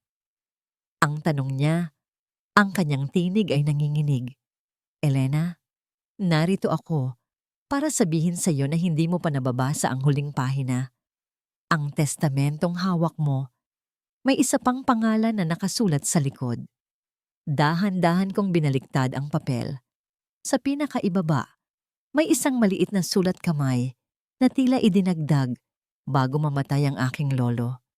Isang pangalan na nagpabagsak sa aking mundo sa huling pagkakataon. Paano? Ang tanging nasabi ko, habang ang testamento ay dahan-dahang nalaglag mula sa aking mga kamay. Sa labas, ang tunog ng papalapit na mga sirena ng pulis ay tila naging isang malungkot na musika. Ngunit sa loob ng bahay na bato, ang katahimikan ay mas nakakabingi pa sa anumang pagsabog. Ganito na lang ba ang katapusan ng lahat? Na ang taong itinuring kong huling kakampi ay siya palang susi sa aking pinakamalaking pagkatalo. Ang pangalang nakasulat sa likod ng testamentong ito ay hindi lamang isang lamat sa aking puso. Ito ang huling piraso ng katotohanang sadyang binuo upang wasakin ang buong pagkatao ko. Nanginginig ang aking mga daliri habang binabasa ang pangalang nakasulat sa ilalim ng lagda ng aking lolo.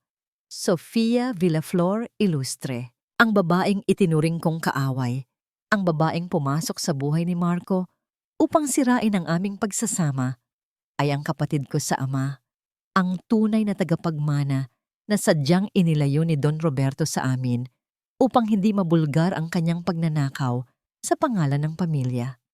Tumingin ako kay Marco, ang kanyang mga mata ay puno ng isang uri ng pagsisisi na tila huli na para sa anumang kapatawaran. I'm sorry, Elena. I knew it all along. Don Roberto hired me to marry you because he knew about Sofia. He wanted me to control you, to keep you weak, so that when the time comes for the inheritance, you'd be too broken to fight. But then he realized I was getting too greedy, so he decided to dispose of us both. Ang bawat salita ni Marco ay parang isang mabigat na batong tumaatama sa aking dibdib. Ang 10 taon ng aming pagsasama ay hindi lang pala isang kasinungalingan. Ito ay isang transaksyon na binuo sa dugo at pagtataksil. Naramdaman ko ang isang matinding lamig na gumagapang sa aking katawan, ngunit hindi ito mula sa takot. Ito ang lamig ng isang pusong tuluyan ng naging yelo. Dahan-dahang bumukas ang pinto ng Hacienda de Amalia. Pumasok si Sofia. Ang kanyang mukha ay puno ng uling mula sa sunog sa mansyon. Ang kanyang mga mata ay namamaga sa pag-iyak. Nang makita niya ako, napatigil siya. Sa gitna ng aming katahimikan, naramdaman ko ang aming pagkakapareho. 2 babaeng ginamit, nilinlang, at pinag-away ng mga lalaking walang ibang alam kundi ang kasakiman. Hindi ko alam, Elena. Bulong ni Sofia. Ang kanyang boses ay paos at halos hindi marinig. He told me I was nobody. He told me you were the one who took everything from me. Marco was supposed to be my escape, but he was just another cage. Bago pa man ako makasagot, isang anino ang humarang sa pintuan. Don Roberto. Ang kanyang barong ay may mantsa ng dugo at abo. Ang kanyang mukha ay may malaking sugat mula sa pagsabog. Ngunit ang kanyang mga mata ay nananatiling mapanganib. Ang kanyang tawa ay parang pagkiskis ng mga tuyong buto. Nakakapangilabot sa gitna ng gabi. Ang ganda ng tagpong ito, wika niya. Ang boses ay puno ng pangungutya habang dahan-dahan siyang pumasok. Hawak ang isang matalim na itak. Ang dalawang anak ng aking kaaway, magkasama sa iisang bubong. Akala niyo ba ay matatapos ang lahat sa isang pirasong papel? Ang Hacienda Villaflor ay ako. Ako ang nagpalaki ng kumpanya. Ako ang nagbigay ng dangal sa pangalang yan. You were never a Villaflor, Roberto. Ang matatag kong sagot. Tumayo ako ng tuwid. Hawak ang testamento sa aking tapat ng dibdib. You were just a shadow, a thief, who lived in the light of my mother's name. And tonight, the shadow will finally disappear. Sa isang maras na pagkilos, sinugod kami ni Don Roberto. Narinig ko ang pagsigaw ni Yaya Luring habang sinusubukan niyang humarang. Ngunit bago pa man madapo ang talim ng itak sa amin, narinig ko ang marahas na pagpreno ng mga sasakyan sa labas. Ang mga ilaw ng mga sasakyan ng pulis ay tumama sa loob ng bahay. Nagbibigay ng isang nakasisilaw na liwanag na tila humuhusga sa lahat. Nabitawan ni Marco ang kanyang baril at itinaas ang kanyang mga kamay. Ang kanyang katawan ay nanginginig sa pagsuko. Ngunit si Don Roberto ay hindi tumigil. Sa huling sandali ng kanyang desperasyon, sinubukan niyang sunugin ang testamento gamit ang lamparang nasa mesa. Sa mabilis na pagkilos, sinalo ko ang lampara. Ang init ng apoy ay dumampi sa aking balat, ngunit hindi ko ito binitawan hanggang sa makuha ko ang dokumento. Ang mga pulis ay pumasok at pinalibutan si Don Roberto. Ang kanyang mga daing ng pagtanggi ay umalingaw-ngaw sa buong Hacienda de Amalia habang siya ay kinaladkad palayo. Tumingin ako kay Sofia at sa isang hindi inaasahang pagkakataon, iniabot ko sa kanya ang aking kamay. Hindi para sa kapatawaran, kundi para sa isang bagong simula. Makalipas ang ilang oras, habang ang unang sinag ng araw ay dahan-dahang sumisilip sa pagitan ng mga puno ng akasya, nakatayo ako sa banig ng Hacienda de Amalia. Ang amoy ng umaga ay puno ng pag-asa. Si Marco ay nasa loob na ng sasakyan ng pulis. Ang kanyang mukha ay nakasandal sa bakal na rehas. Tuluyan nang nawala ang lahat ng kanyang kapangyarihan. Si Don Roberto ay haharap sa mga kasong hindi niya matatakasan sa buong buhay niya. Tumingin ako sa aking mga kamay. May mga paso, may mga galos, ngunit malaya.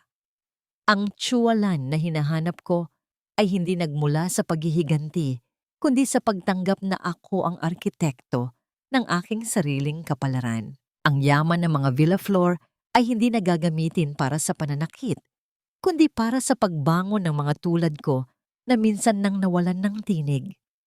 Huminga ako ng malalim. Ang sariwang hangin ay pumuno sa aking baga.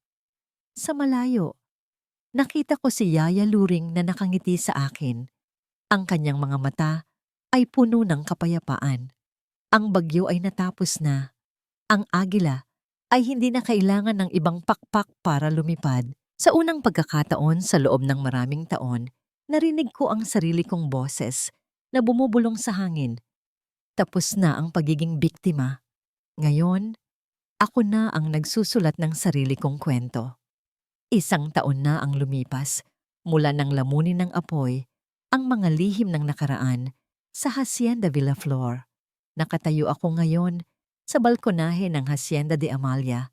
Suot ang isang payak na puting damit na yari sa pinongkoton. Ang sikat ng araw sa umagang ito ay hindi na kasing hapdi ng mga ilaw sa ospital na minsang naging saksi sa aking pagkadurog. Ang hangin ay amoy sariwang damo at mga namumukadkad na rosas sa hardin. Ang mga rosas na itinanim namin ni Yaya Luring upang palitan ang bawat bakas ng pait na iniwan ng mga nagdaang taon.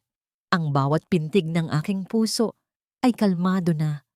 Tila isang dagat na natapos na ang matinding bagyo. Ang mga pasa sa aking katawan ay matagal nang naglaho, ngunit ang mga galos sa aking kaluluwa ay nananatili.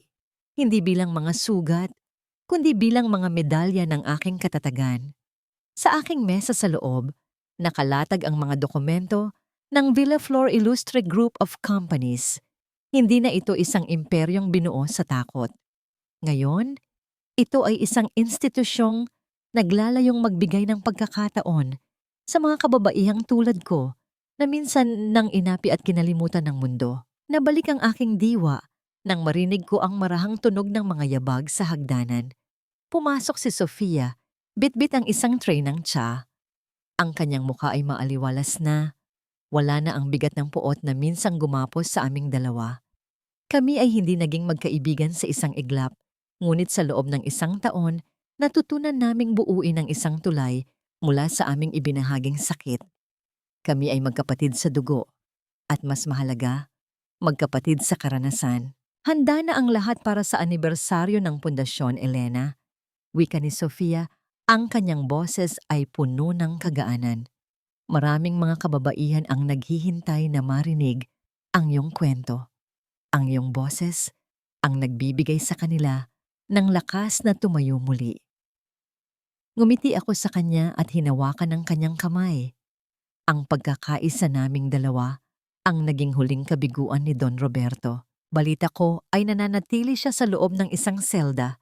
Lumaon ay nawala na ang kanyang katinuan habang paulit-ulit niyang tinatawag ang pangalan ni Nanay Amalia sa dilim.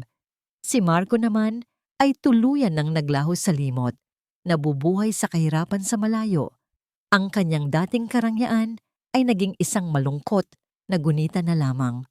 Ang hustisya ay hindi palaging dumarating sa paraang inaasahan natin, ngunit dumarating ito sa tamang panahon. Salamat, Sofia.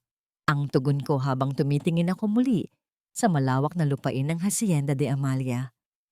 Ang kwento ko ay hindi lang tungkol sa paghihiganti.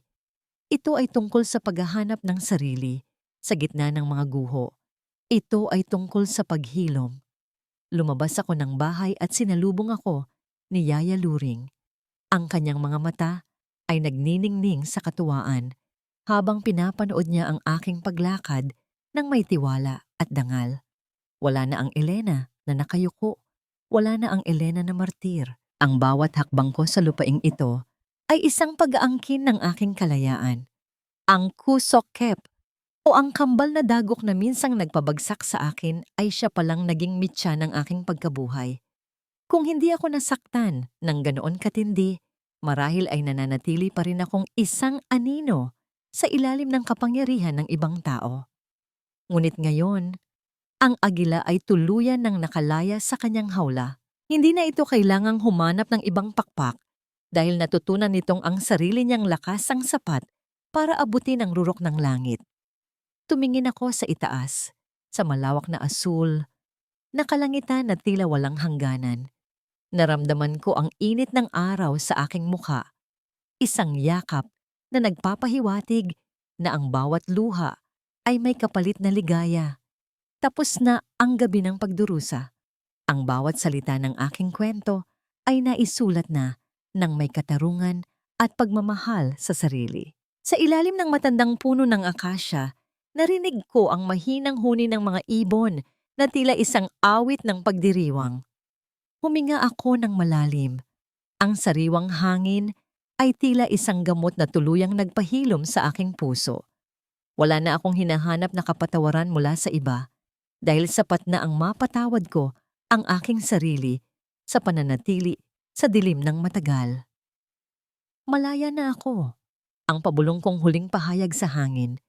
Ang boses ko ay matatag at puno ng kapayapaan. Ang kwento ni Elena Villaflor ay hindi nagtapos sa isang kasalan o sa isang lalaki. Nagtapos ito sa isang babaeng nakatayo sa sarili niyang mga paa, may sariling tinig, at may sariling mundo na siya mismo ang lumikha.